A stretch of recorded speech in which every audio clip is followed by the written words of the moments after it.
पाकिस्तान में हालात क्या है वो आपने देख लिए कि 23% कभी आबादी हुआ करती थी वो सीधे गिरकर 2% हो गई है। और इसके पीछे की वजह क्या है? कट्टरपंथी वहां के लोगों से यानी हिंदू लोगों से कहते हैं या तो धर्म परिवर्तन करो या छोड़ करके चले जाओ हमारे देश को। अब वहां क्यों हिंदू छोड़ करके चले गए उनके देश को या धर्म परिवर्तन कर लिया, उसके पीछे की वजह जान लीजिए। क्योंकि धर्म के नाम पर वहां पर अत्याचार किया जाता है, मारा जाता है, डराया जाता है, धमकाया जाता है, सामाजिक भेदभाव उनके द्वारा किया जाता है और इसी के साथ सरकारी नौकरी में जगह नहीं मिलती है। आपने सुना कि किस तरीके से वहां जो कामकाज करने वाले लोग हैं वो कह रहे हैं कि उन्हें बराबरी का दर्जा नहीं दिया जाता उनके देश में, सिर्फ छोटे मोटे काम कर सकते हैं। हिंदुओं पर धर्म परिवर्तन का दबाव बनाया जाता है और यही वजह है कि वहां जो आबादी थी वो गिर करके सीधे 2% हो गई है। कारोबार जो लोग करते हैं उनसे वसूली की जाती है, ये खतरा भी वहां पर लगातार बना रहता है और डर की वजह से वहां पर लोग अपना हिंदू नाम तक रखने से हैं। लड़कियों को किडनैप करने की जो वारदातें हैं वो आए दिन होती रहती है और ऐसी खबरें वहां से आती भी रहती हैं।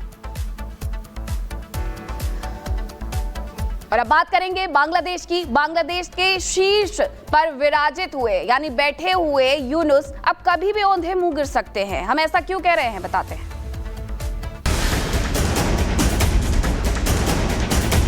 मोहम्मद यूनुस की सरकार इम्पार्शियल नहीं होती तो ऐसा ना होता कि अवामी लीग के 1/3 नेता देश छोड़ के बाहर चले जाएं।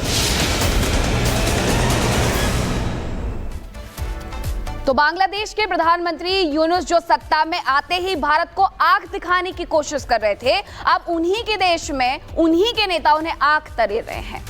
बदलाव के नाम पर सत्ता के शीर्ष पर बैठे शेख यूनुस के खिलाफ अब बगावत के सुर मजबूत दिख रहे हैं, जिन्होंने अपने देश में भड़की हिंसा को ना तो कम किया और ना ही रोका और अब खुद भी सत्ता गंवाने की कगार पर पहुंच गए हैं। आखिरकार ऐसा क्यों हुआ, इस रिपोर्ट में आपको दिखाएंगे।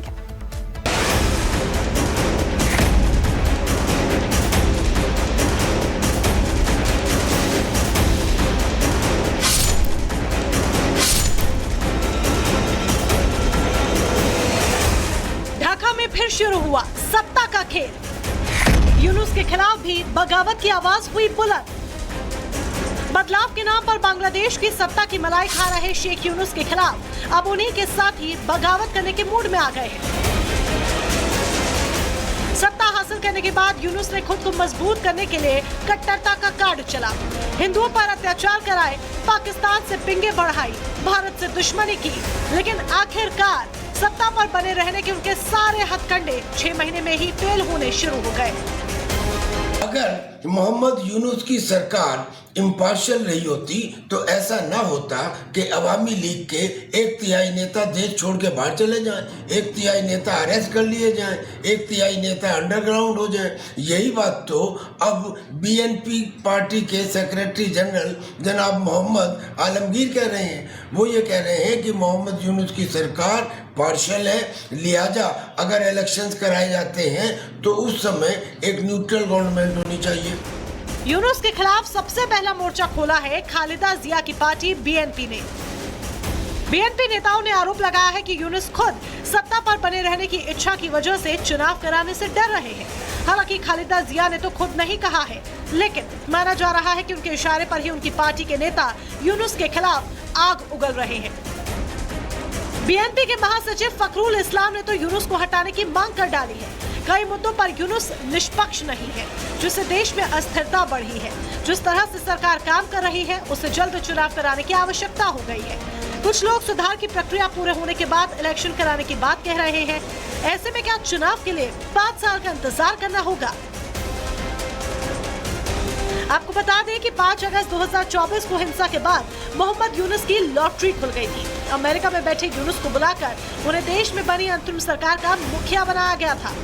सत्ता संभालते ही यूनुस ने देश में सुधार की बड़ी बड़ी बातें कही, लेकिन करीब 5 महीने बाद भी बांग्लादेश के हालात में कोई बदलाव नहीं हुआ। यूनुस न चुनाव की बात कह रहे हैं, न ही राजनीतिक दलों को सत्ता सौंपने का कोई प्लान बता रहे हैं, जिससे चुनावी राजनीति करने वाले दलों की बेचैनी बढ़ती जा रही है।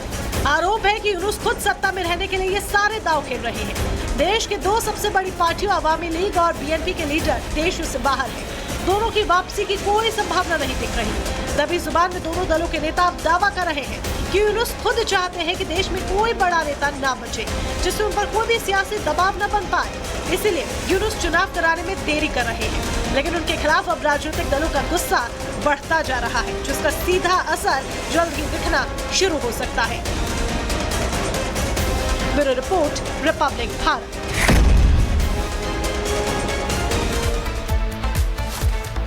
तो आखिरकार 5-6 महीने के भीतर ऐसा हुआ क्या जिसकी वजह से यूनुस के खिलाफ जो गुस्सा है वो बढ़ते जा रहा है? वो आपको बता देते हैं कि राजनीतिक दलों के नेताओं की वो उपेक्षा कर रहे हैं। ऐसा वहां के नेताओं का, उनकी जो पार्टी है जिसने उन्हें समर्थन दिया था, उनका कहना है। सिर्फ कुछ लोगों का ग्रुप चल रहा है बांग्लादेश में। ये भी कहा गया है बीएनपी के द्वारा, जो कि जिया की पार्टी है। वर्तमान सरकार की जनता से कोई जवाबदेही नहीं है, ये भी उन पर आरोप लग रहे हैं। उन पर आरोप ये भी लग रहे हैं कि सत्ता में शामिल लोगों पर भ्रष्टाचार मामले में शामिल हैं। देश की अर्थव्यवस्था एक्सपोर्ट गर्त में जा रहा है। कट्टरपंथियों का सरकारी कामकाज में दखल बढ़ गया है, ये भी उन पर आरोप लग रहे हैं। और आरोप लग रहे हैं कि प्रशासनिक रूप से देश में कोई परिवर्तन हुआ ही नहीं। तो पाकिस्तान में बवाल अब आम बात हो गई है। गिरती अर्थव्यवस्था के साथ साथ वहां नेताओं का रवैया भी गिरता जा रहा है, जो कि अब जग जाहिर है। पाकिस्तानी नेताओं की बदसलूकी का एक ऐसा ही वीडियो है जो कि अब वायरल हो रहा है, जिसमें पीटीआई नेता ने पाकिस्तान के पंजाब प्रांत की सीएम मरियम नवाज के लिए गलत शब्दों का इस्तेमाल किया। फिर क्या था? विरोध में पीएमएलएन के जो प्रवक्ता है, दोनों ही लाइव डिबेट में लात घूंसे चलाने लग जाते हैं। आलम यह हो जाता है कि दोनों को अलग करने के लिए टीवी चैनल के लोगों को आना पड़ता है। लेकिन मरियम पर बवाल क्यों मचा, इस रिपोर्ट में आपको दिखाएंगे। मरियम कैसे नाजायज है? कैसे नाजायज? जैसे तुम बकवास कर रहे हो। मरियम के नाम पर पाकिस्तान में घमासान। टीवी शो के दौरान जमकर हुआ लाइव बवाल। पाकिस्तानी नेता हो, प्रवक्ता हो या आम आदमी, जहां भी रहते हैं अपनी समझ, शिक्षा और संस्कार का प्रदर्शन करते रहते हैं।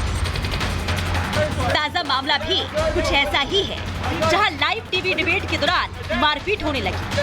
कैमरे के सामने ही प्रवक्ताओं ने एक दूसरे का कॉलर पकड़कर गालियां दी और एक दूसरे के साथ हाथापाई की। अब इसका वीडियो सोशल मीडिया पर वायरल हो रहा है। ये पूरी घटना हुई पाकिस्तान की बोल्ड न्यूज के शो के दौरान, जहां मरियम नवाज के खिलाफ आरोप लगाते विपक्षी दल का प्रवक्ता शब्दों की मर्यादा भूल बैठा, जिसका जवाब मरियम समर्थक ने उसी समय हाथों हाथ दे दिया। अब आपको पूरी खबर विस्तार से बताते हैं। पाकिस्तानी एंकर फिजा अहमद ने पाकिस्तान की सियासी हालात पर एक डिबेट रखी थी। डिबेट के लिए पाकिस्तान